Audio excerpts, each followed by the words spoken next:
আসসালামু আলাইকুম বন্ধুরা, আশা করি তোমরা সবাই ভালো আছো আর আমিও ভালো আছি। আর প্রতিদিনের মতো আজকেও তোমাদের সবার সাথে মজাদার একটা রেসিপি শেয়ার করতে চলে আসলাম।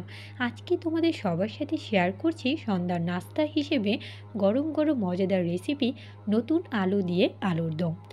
আমি এখানে আলুর দম রান্না করার জন্য একসাথে সব কিছু রেডি করে নিয়েছি। আমি এখানে নতুন আলু নিয়ে নিয়েছি, যেহেতু শীতের সময় তোমরা যে কোনো আলুতেই এই সন্ধ্যার নাস্তাটি তৈরি করে ফেলতে পারো। তাহলে আমি কিভাবে আলুর দমটি রান্না করছি চলো তোমাদের সবার সাথে শেয়ার করা যাক। এখানে আমি ছোট ছোট আলুগুলো নিয়েছি, যাতে আলুর দমটা রান্না করার জন্য আলুগুলোতে ভালো করে মশলাগুলো মিক্স হয়ে যায়। আর এখানে আমি আলুর দমটা রান্না করার জন্য কড়াই বসিয়ে দিয়েছি, আর এতে দিয়ে দিয়েছি সয়াবিন তেল। তেলটা একটু গরম করে নিচ্ছি, আর এখন দিয়ে দিচ্ছি একটা এলাচ আর দারচিনি। এলাচ আর দারচিনিটা একটু গরম করে নিচ্ছি, আর এখন আমি দিয়ে দিচ্ছি পেঁয়াজ বাটা। পেঁয়াজ বাটাটা এখন দিয়ে ভালো করে নাড়াচাড়া করে নিচ্ছি তেলের সাথে।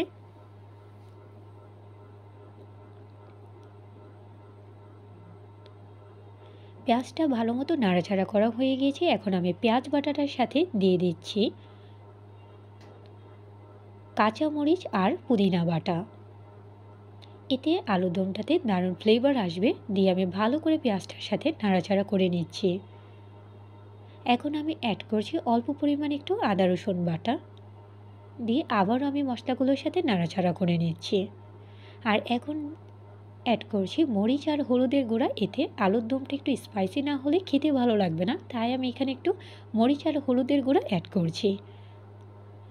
দিয়ে নাড়াচাড়া করে নিলাম, আর এখন অল্প পরিমাণ একটু পানি দিয়ে ভালো করে মশলাটা কষিয়ে নিচ্ছি। যেহেতু আমি এখানে আদা রসুন বাটা মরিচ হলুদের গুঁড়া ইউজ করেছি, তাই আমি একটু কষিয়ে নিলাম ভালো করে। তেল চলে এসেছে, এখন আমি দিয়ে দিচ্ছি অল্প পরিমাণে একটু ধনিয়া গুঁড়া, আর সাথে দিয়ে দিচ্ছি লবণ। দিয়ে ভালো করে আবার আমি নাড়াচাড়া করে নিচ্ছি। আর এখন অ্যাড করছি আমি এখানে একটা এলাচ আর দারচিনি বেটে নিয়েছি, এটা দিয়ে দিয়েছি কারণ এতে দারুণ ফ্লেভার আসবে আলুর দমটা থেকে। দিয়ে আবার আমি নাড়াচাড়া করে নিচ্ছি। তোমরা দেখতেই পাচ্ছ আস্তে আস্তে তেল চলে আসছে। এখন আমি দিয়ে দিচ্ছি টমেটো।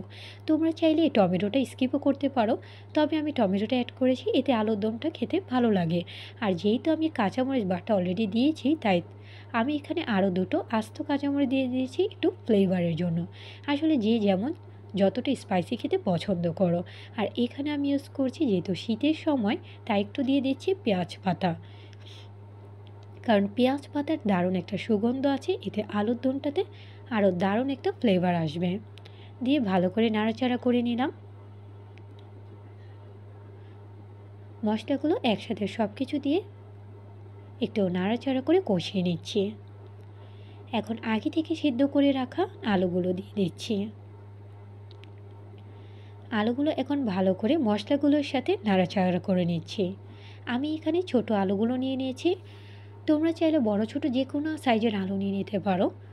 ছোট আলুগুলো নিলে খেতেও ভালো লাগে, আর এতে মশলাগুলো ভালো করে মিক্স হয়ে যায়। ভালো করে মিক্স করে নিলাম। এখন আমি উপর দিক দিয়ে ছড়িয়ে দিচ্ছি ধনিয়া পাতা। এতে ধনিয়া পাতার দারুণ সুবাস আসবে আলুর দমটাতে। আমার রান্নাটা একদমই শেষের দিকে। এখন আমি আলুর দমটি একটা প্লেটে পরিবেশন করে নিচ্ছি।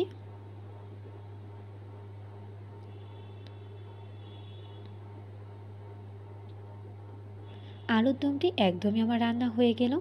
আশা করি তোমাদের সবার কাছে ভালো লেগেছে। আর এই আলুর দম কিন্তু শীতের সময় বলো বা অন্য গরমের সময় বলো, সন্ধ্যার নাস্তার জন্য পারফেক্ট একটা নাস্তা। তোমরা আমার মতো করে রান্না করে বাসায় একবার হলেও তৈরি করবে, আশা করি তোমাদের কাছে ভালো লাগবে। আর এই আলুর দমটা একটু গরম গরম খেতেই কিন্তু অসাধারণ লাগে বা ভালো লাগে। আজকে এই পর্যন্তই, তোমাদের কাছ থেকে বিদায় নিচ্ছি। আবারও দেখা হবে অন্য একটা ভিডিও নিয়ে। আর আমার সকল বন্ধুদের কাছে অনুরোধ রইল, যারা এখনও আমাকে সাপোর্ট করোনি, তোমরা সাপোর্ট করে ফেলো আমার নিত্য নতুন ভিডিও দেখার জন্য। পুরো ভিডিওটির সাথে থাকার জন্য তোমাদের সবাইকে ধন্যবাদ। Thanks for watching my video. Next video দেখার জন্য আমন্ত্রণ রইল। আল্লাহ হাফেজ।